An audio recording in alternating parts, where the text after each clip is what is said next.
Welcome to the Growth Pod. Today on the podcast, we have Morgan Anderson, who has been relentlessly representing her clients before the IRS and state tax agencies for over 24 years.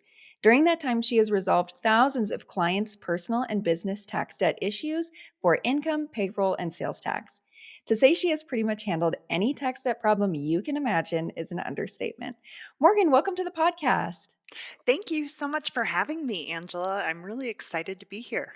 I am just as excited. We were chatting before we hit record, but your expertise is not represented on the podcast at this point. I think that the tax knowledge that you have is going to lead to such an important and interesting conversation. You are going to be sharing one, how we can avoid tax debt, and two, what to do if you find yourself in a situation where you are surprised come tax time. But before we get started, can you share a little bit more about how you ended up working in tax debt resolution? Yeah, it's actually a funny story. I was in retail, managing a retail shop in Boulder, and I was bored out of my mind. I knew there was something more meaningful that I could do with my life. And I ended up answering an ad for an administrative assistant. And it happened to be with one of the pioneering companies in tax debt resolution. And I tripped into a world that I fell in love with.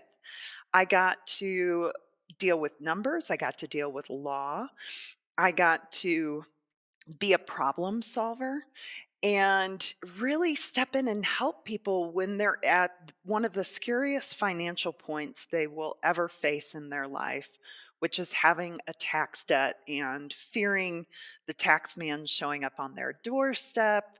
And yeah, it's a world that even though I'm getting ready to start my 25th year of just focusing in this area, I'm still inspired by it every single day. And it's because of the people and the companies that I get to help. I love that. I think that it is so interesting how you got started for one, but also that it just happened to be something that you've really loved and stuck with for a long time. So let's get into the meat and potatoes of our conversation today and bring it back to the beginning. What's the best advice that you can give somebody who is just starting out in business, and how that relates to how they can set themselves up to avoid tax debt? Great question. And this is something that people ask me frequently.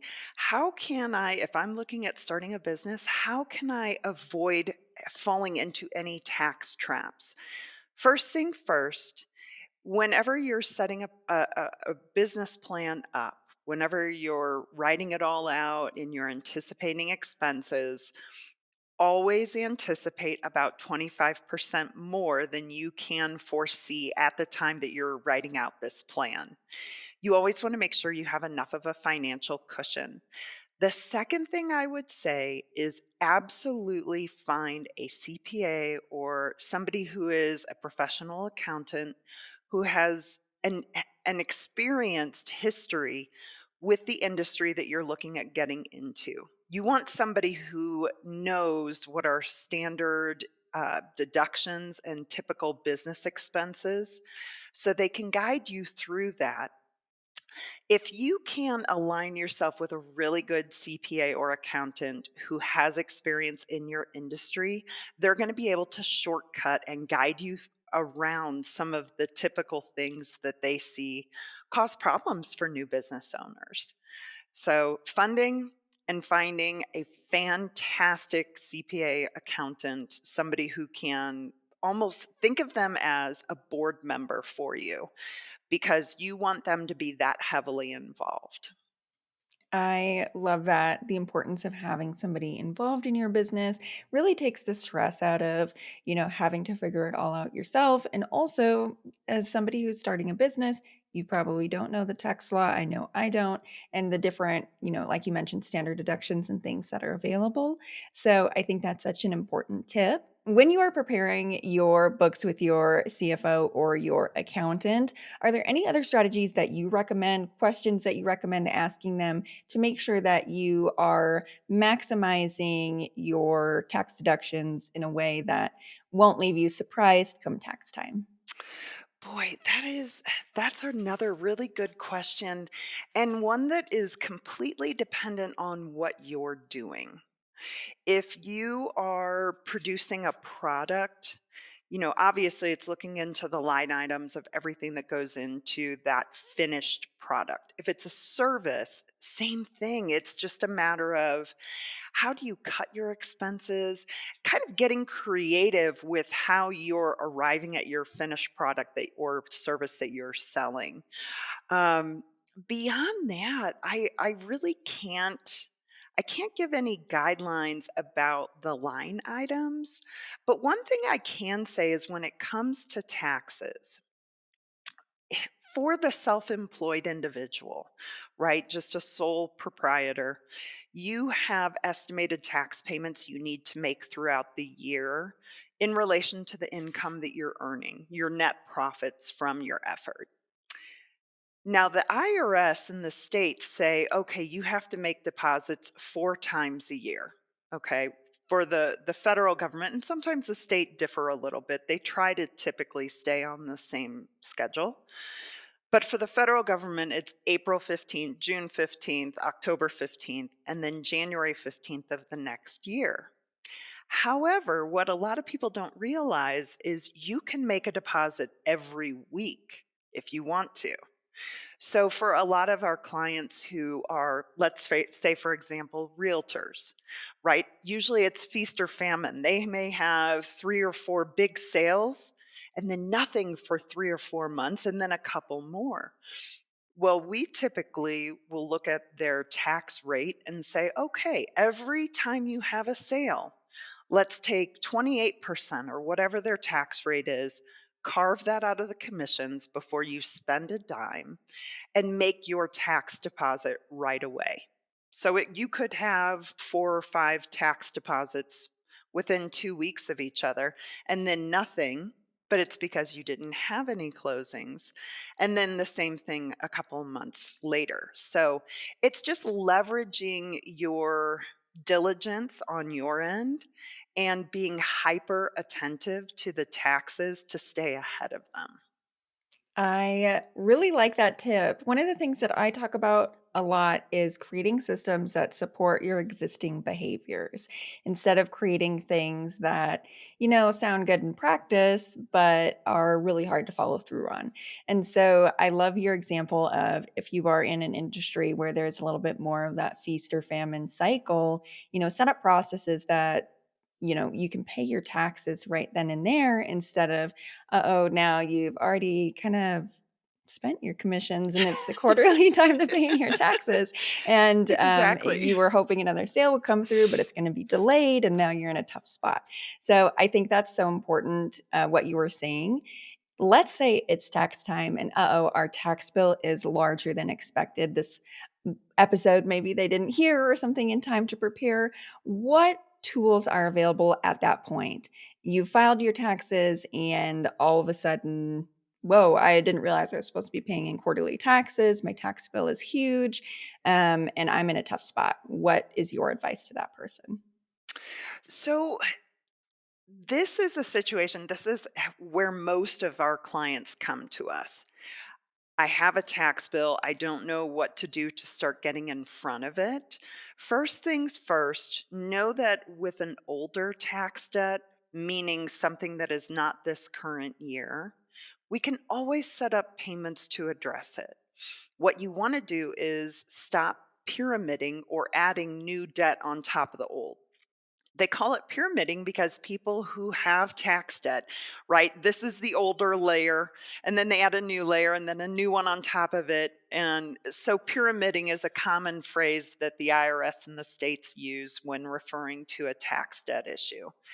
So, what you want to do is stop pyramiding. You want to stop adding new debt on top of the old. So, tending to your current tax obligations is the priority.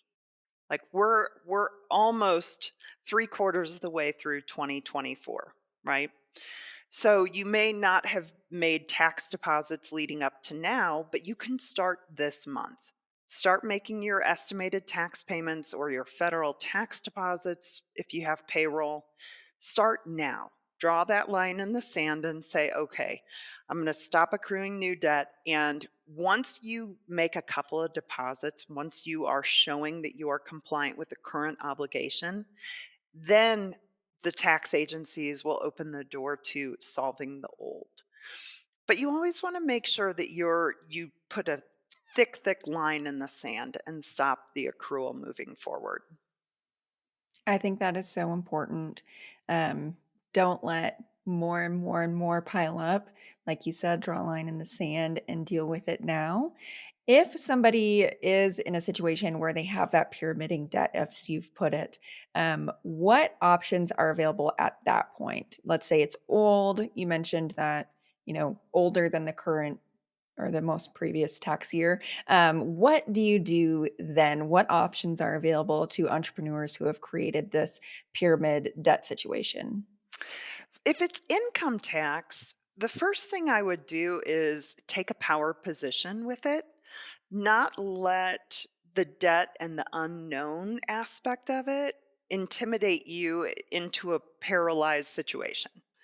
We call it analysis paralysis, right? You can paralyze yourself with fear over the unknown. Know that there is always a solution. I don't care if you owe 10,000 or you owe 10 million in tax debt. There's always a solution. And when you start being proactive, you take the power position back with it, right? That's my first recommendation.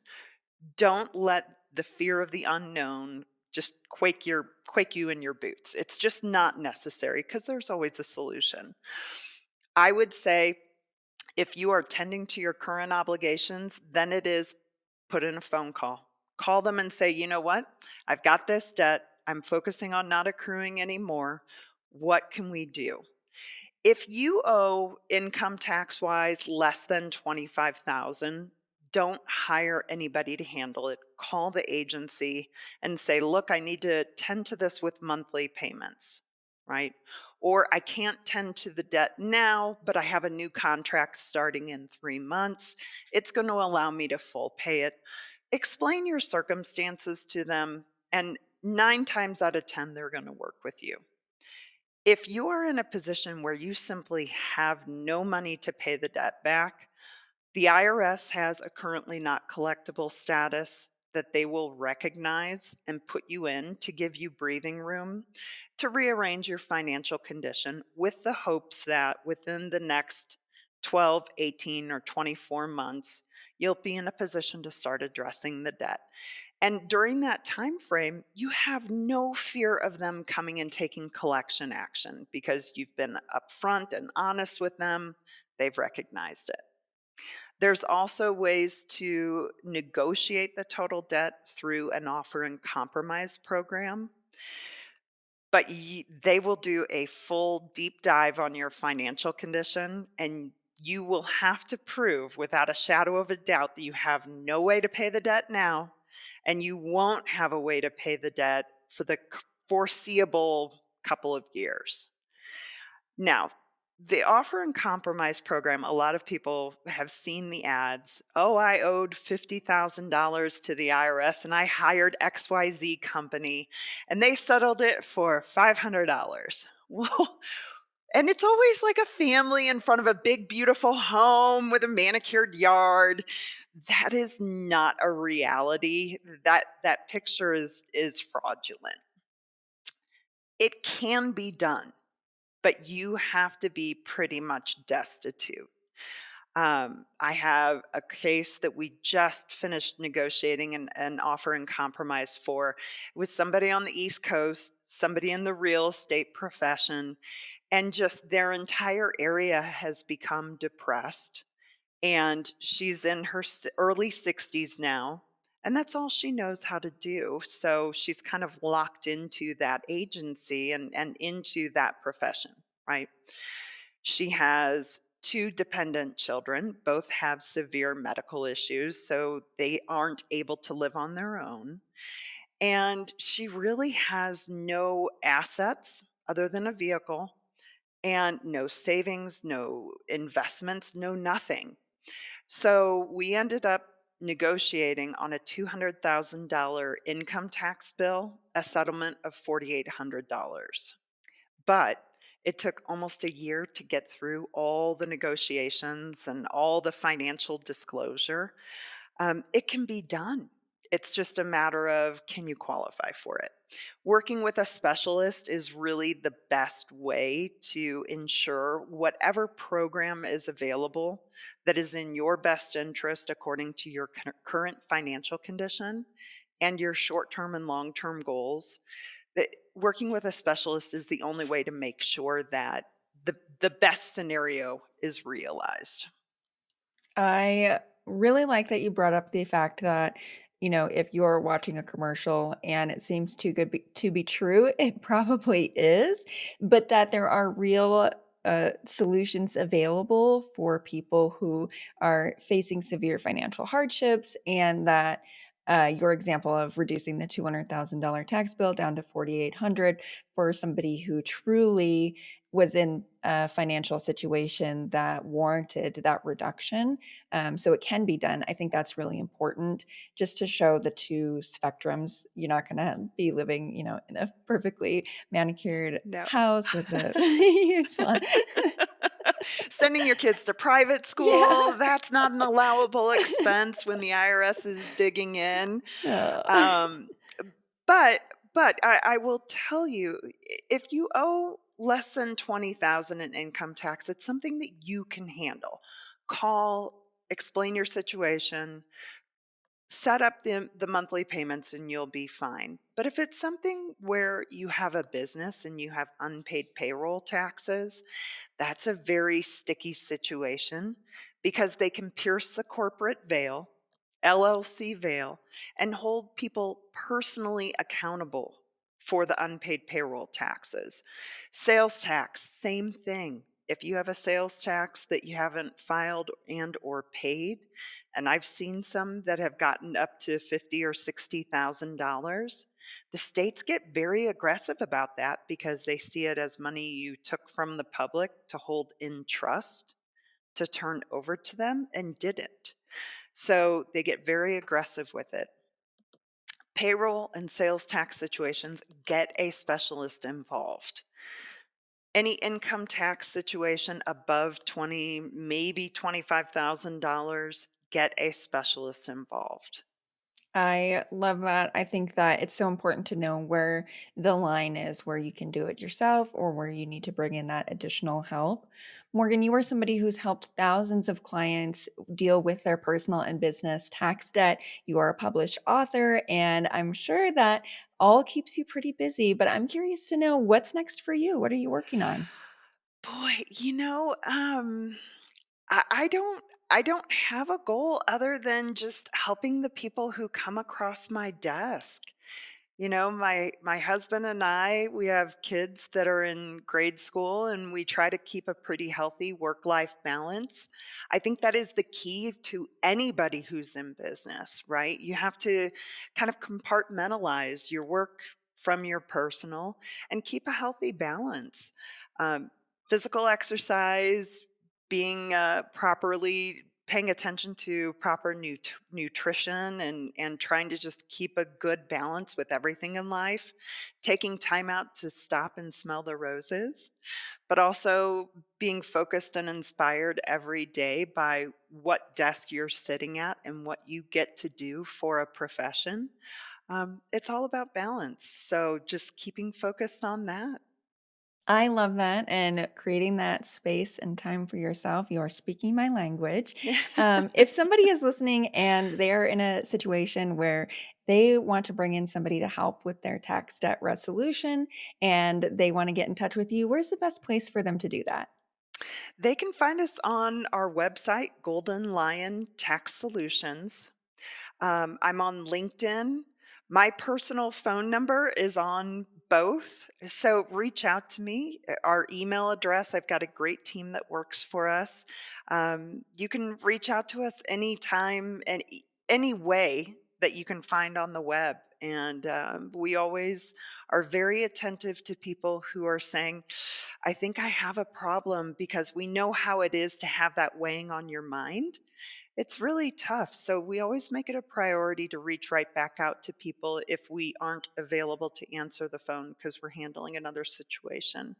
But best thing you can do is reach out and say, is this something I can handle on my own, or is it something where I need a professional involved? And we will always give you the guidance. If it's not appropriate to bring somebody into the situation, we'll always give you the guidance of, here's who you call, here's what you say.